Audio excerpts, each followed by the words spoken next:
So I told Vince I feel the name for the conference is a bit combative, calling it New Video Frontiers, but actually what we want to talk today about is winning back advertising. Because we feel that overall there's a lot of pressure on all our industry, and when you look at digital advertising over the last few years, a lot of innovation, a lot of advancement, but probably quite a few things that did not necessarily go right. So when we look at advertising, probably the key factor is the shift to mobile. And we see the numbers are staggering in terms of mobile devices being used, time spent on mobile. This is specifically a UK stat about people in the UK spending more than 2 hours a day engaging with a mobile phone. But it's also about the fact that most of the engagement in a mobile phone is actually with mobile apps. And the key thing with mobile is actually that it's completely changing behaviors. Because if we look at it today, and there was actually on the 8th of October, Google released the stat that 50% of the people that use mobile devices actually never perform any search activity on a mobile device. So what we're starting to see from a behavior perspective is a complete split, where actually desktop is being used for very specific activities such as search, shopping online, maybe some TV catch-up. But actually, the mobile device is much more of an engagement environment. It's a discovery environment. And this is also dictating a lot about what kind of advertising will be successful and effective in which kind of an environment. Now, mobile is also very challenging, of course, because advertising has always been about real estate. It's about capturing user attention by actually capturing a portion of the screen with images and text. But actually, with mobile devices, we are challenged with much less space than what advertisers would like to have. So, and if we look specifically about video, consumption of video on mobile devices is just exploding. On Facebook alone, we see we're now experiencing more than 4 billion views a day on the Facebook app of video, which is a huge amount. As you already know, video advertising on Facebook is increasing as well, and Ed will talk about it too. So not only are users moving to mobile devices, they're moving to watch more video on mobile devices. That talks to what I mentioned before in terms of the type of consumption and the engagement users are actually experiencing in a mobile environment. Now, the other phenomena, which is not video specific, is the actual gap or the chasm that exists between the amount of content that is produced and actually the amount of content that is being consumed. Now, in my opinion, this gap is actually driving two phenomena that are problematic and are really impacting what we see in terms of the advertising ecosystem. One thing is that there's, of course, a lot of content that is being produced without being monetized. And I think it's putting a lot of pressure on people that produce content to drive monetization. And it's actually putting pressure on people to monetize content in a not so kosher ways. The other aspect is that for the content that is being monetized, there is much more pressure to actually drive enough, enough revenues and enough return out of this content. So it's putting a lot of pressure on publishers and media owners to produce enough inventory and to generate enough ad revenues that will actually satisfy this investment and this very short amount of consumption time. And all of that has actually created a reality today that we pretty much agree is not that healthy. And what we see is actually consumers are just not happy about the advertising experience, and they're specifically not happy about the advertising experience in the mobile environment. If you've seen, I think this is from 3 weeks ago, was actually made the front page of New York Times as analysis on the mobile web experience and the mobile experience that consumers have on key US websites. And these are premium sites, as you see. These are key newspapers and destination sites. And the article was not only analyzing the overall experience, the article was actually talking about specifically the cost to a user from actually browsing these websites. Now, this is in the US, where naturally the cost of data is not that staggering compared to what we see in Asia and in some third world countries. So if we think about expanding our ecosystem into emerging markets, we need to be even more cautious about the experience we actually give consumers. So this is really concerning. Now, this is one of the results, and I know there's a lot of debate whether ad blockers is truly an outcome of the experience of users in mobile, or is it just a generic phenomena that we will see regardless? But you cannot argue with the stats that ad blocker usage is growing, And these are stats up to Jan 2015, before the iOS 9 release, which is naturally seeing a massive increase in the use of ad blockers in the mobile environment as well. So we should assume that consumers are actually telling us something. They're telling us that this is not working as it should. We actually see Apple giving us what I call the Adobe Flash treatment. It's the same treatment that Steve Jobs gave Adobe Flash when he was releasing Apple devices, where the message was very clear. If I'm getting consumers to pay $600 to an amazing device that is supposed to create an unbelievable experience, I will not allow technologies that are slowing down and hurting the consumer experience to actually break the commitment between Apple and its consumers. And we see the same thing with iOS 9. With iOS 9, what Apple is coming and saying, advertising is not where it needs to be. It's creating more damage to the consumer experience with an Apple device compared to the actual benefit that is being created. And this is one of the reasons that ad blocks are now allowed in iOS 9. Now we have another constituent in the play, and these are marketers. So we spoke a lot about consumers. What about marketers? In St. Martin Sorrell, I think I very rarely see a picture of him actually smiling and happy, because he's very demanding. I'm sure Ed can talk to that a lot. And the reality is that marketers, as budgets shift, will become just more and more demanding. Budgets are shifting to digital. By 2018, 70% of digital ad spend will actually come in a mobile environment. This means that marketers expect us to generate from mobile enough return and enough business result to justify the investment that is in mobile. So having said all that, how can we create an ad environment that can really satisfy everybody? I think we often feel that we're working through a pace of technology change that we haven't witnessed before, with implications of disruption that hasn't happened before. And I think at Facebook, we actually think there are some echoes in history, actually, that are similar to what we're doing now. This is a guy called Pat Weaver. I'm sure many of you haven't heard of him. Hopefully one or two might be haven't. Pat Weaver was an ad man in the early 50s. And essentially at the time, he headed up Y&R's radio department at the tender age of 29, which of course was the dominant media at the time. But equally, there's a new media at that time, which was television. And ads were in 30 minutes lengths in radio days. They're kind of the old traditional soap operas. And Pat Weaver moved from Y&R to NBC. And at that time, they still had the same ad model as they did in radio, which was essentially a 30-minute show, which was actually an ad. This is an example of something called Showboats. It ran for something like the longest ever running TV show, but it was actually from Maxwell House originally. It was a coffee ad. And it ran for 30 minutes. And Pat felt at that time that as a network, they were losing control over how they could commercialize their channel and what essentially was the viewing experience. And Pat then came up with something called 30-second spots, which we know has then been turned into the art form that it is today, with these instantly recognizable, beautifully told, well-crafted stories throughout a generation.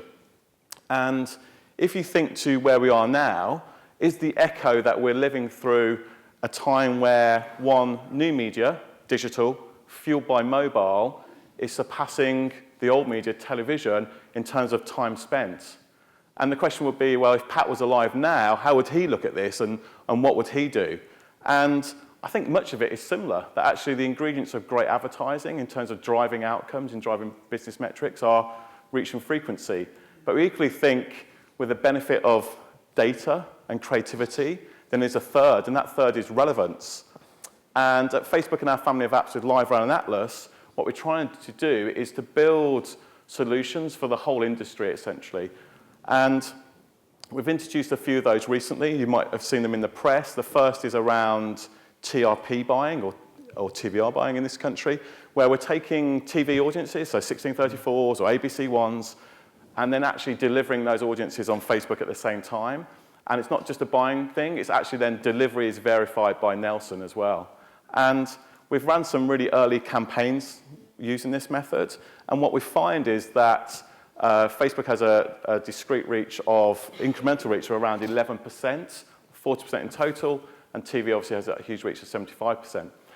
But it's much more, as we know, that digital is much more, mobile is much more than just incremental reach. And what we find is that actually ad recall, brand recall, and brand favorability all increase when the consumer has been exposed both on Facebook and television. And we're starting to feel that we can understand the component parts of what makes a great branding campaign. And of course, reach is one, but attention is a second component. And what we know is we're starting to understand what people pay attention to those ads. And then we can start delivering ads that we know those people are going to pay attention to help drive that kind of algorithm that we have to say what equals success. How can we shift ad recall, brand recall, and ad favorability? And we're building these tools out, both TRP and brand optimization, to help brands, marketeers, advertisers reach the right people. But I think there's the other component part around relevancy that we're really trying to focus on. How can we make better work? I think one of the drivers behind ad blocking is that ads feel unrelevant. They don't mean anything to me. It's kind of interrupting my experience. And I think this is very much, we can make the work better, and we can make the work more personal, and we can make it more relevant. And we're starting to see some really early signs of that. This is an example from Topshop and Zalando from our German colleagues. And essentially, they created literally thousands of different examples of the ad, but slightly changed the copy to be more relevant to where those are delivering the ads. So in these examples, they're kind of geographical location-based. And this is starting to feel like it's more personalized marketing. It's more people-based marketing, that we know what people want, we know where they are, we know some things about them.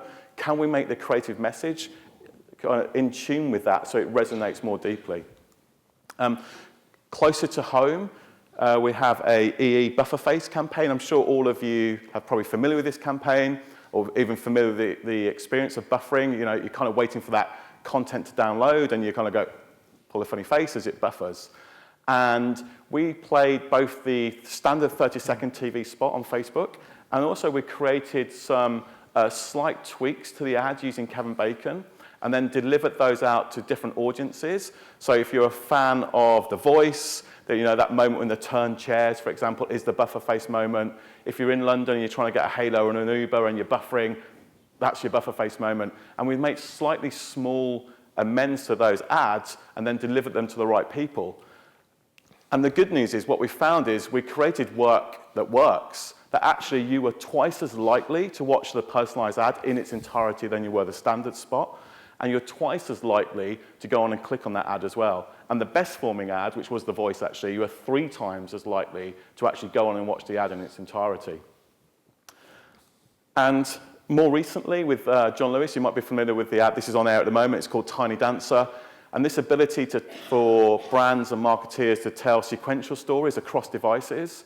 And we know that when someone's watched a standard ad, it's 30 seconds, it's a beautiful, well-crafted ad with beautiful music. But actually then, we know when someone's seen that and engaged with that ad, perhaps they might want to see something else. And these are kind of some behind-the-scenes footage of how the ad was made, one of the smaller brothers at the same time. And what we think is these are more personal experience, that they're based on some data, essentially, where data becomes a muse. It's a thing that you can help make better work with. And we think, are we living in this time where we're not moving from 30 minutes to 30 seconds, but are we moving from 30 seconds to 3 seconds? Are we in a time where we need to think about how we can create thumb-stopping content that passes a 3-second audition? When you're on your phone and you're moving through your newsfeed, how can you make something more relevant and more personal? Data and creativity can combine for that to essentially increase relevancy. We're not saying that content needs to be 3 seconds, an ad needs to be 3 seconds in its entirety. What we are saying is it needs to pass the 3-second audition. It needs to stop people in their newsfeed. It needs to be more personal and more relevant for them. So that's how we see the world. I think it's fair to say that publishers are equally facing some really big challenges as well. Yeah, so we also wanted to share the perspective of how we can actually empower publishers to succeed in this kind of an environment. And for publishers, as I mentioned, the challenges are, I feel, actually greater than they are for marketers. Because publishers are really thinking, first of all, about consumers. Editors are really driving the agenda. and ad revenues should come second. Even inside Facebook, consumers' privacy comes before advertising. So in this kind of an environment, what can publishers do to address these two key things that Ed talked about? One is relevancy, and one is a creative experience that is really compelling. So what we've seen actually, and this stats actually come from Nielsen, is they measure accuracy of targeting of campaigns online. So when you look at just age and gender, which is naturally these key metrics that are very broad and that can be compared to the way buyers are looking at the TV spend, when you're looking at that, only 54% of actually the campaigns that we're delivering are hitting the target that they're supposed to be. So this is the promise today we can give TV buyers when they move to digital. 54%, this is the level of accuracy you can expect. Actually, when we go to some specific segments, such as females 18 to 34, they can expect this accuracy to drop to 31%. And of course, for many brand advertisers, this is a key segment that they will want to target, both to influence consumers early on and to influence people that are more likely to spend. So this is really problematic. What we've done for the first time actually in August was, and this is just an example for results from the Danone campaign that we ran in the US, where we actually used the right data, which is anonymized Facebook data. We saw more than 90% accuracy compared to the Nielsen measurement. So the promise we can actually help publishers deliver to advertisers and to buyers in the market is that they can guarantee this level of accuracy that will really make advertisers feel comfortable moving budgets to a digital environment, to a mobile environment. So that's one aspect, which is the relevancy aspect and how you can empower publishers to address relevancy. The second thing is the creative experience, which I think is actually even more important. It's more important because, as I mentioned, at least my perspective is that the real estate is the biggest issue we have with a mobile environment. It's a huge problem that we're actually facing in the mobile environment. In order to try and understand how a creative and an immersive experience can really impact campaign results, we actually conducted a research back in April. We invited people into Menlo Park. We provided them with phones. These phones were loaded with different types of apps, utility apps, game apps, entertainment. These apps had different type of advertising in them. Some of the advertising was banner and some of the advertising were native ads. And we were actually measuring what was their response to advertising and what results it actually drove for marketers. So the first thing that we actually talked about is the images and videos and the graphical elements of advertising. It was clear that campaigns that have an image and a graphical element will actually generate more engagement from a user and more emotions. That's something we know, that sight, sound, and motion is the thing that is actually driving results. The second thing that we've seen is that banner ads are actually ignored, and I think this quote from one of the consumers is just summing it up. When we go to supermarket, top shelf, bottom shelf, we're just ignoring it. We will only go and pick something from there because we know it's something we need and it's there. We will only skim through the stuff that is in the middle. And the exact same thing works for advertising. Banner ads are just ignored. When we look at native ads, the response and the results are just much better. This is something that is embedded in the experience, and when a user feels much more compelled to actually review and see whether they want to engage or not. Now, the next thing, and one of the things I like about England is that we tend to be very cynical here, is that we hear people say, well, that's great because you guys have native advertising in Facebook and you are Facebook and you have also the data, you make it relevant, it works great, and Ed's job is the easiest in the world, everybody should want to have it. That is true. However, can we make... It's not true. It wasn't planned either. I'm sorry, Ed works really, really hard. But actually, one of the things we tested is whether advertising can be just as effective when it's running off Facebook. So is it really the Facebook experience that is driving results for marketers, or is it relevancy and immersion of the actual creative inside content that will deliver the results we need? So first of all, and we can say that we've now been running for a year with the Facebook Audience Network that really runs the same type of ads with the same type of relevancy off Facebook. We have 80% of the volume we're running is actually native, and we see that native performs seven times better than actual banner for our advertisers. We're actually going as far today as saying that when we actually talk to publishers that only want to give us banner inventory, we say no thank you, because we know it will not deliver results. The other thing that is really amazing is the fact that in many cases, these third-party apps, these publishers deliver better results than Facebook.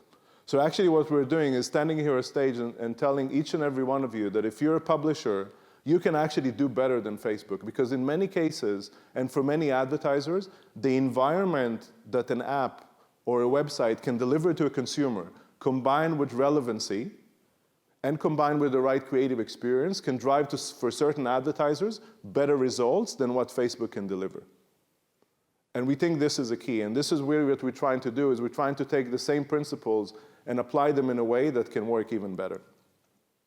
So overall, just to sum up what we talked about, we feel that the only way to create this sustainable ad ecosystem where users will not rush to go and install ad blockers, but will need to really create something that is long-term viable for both advertisers, consumers, and publishers. We need these right immersive video formats. We need the right quantity of advertising, and we need to make sure they're relevant. Thank you very much.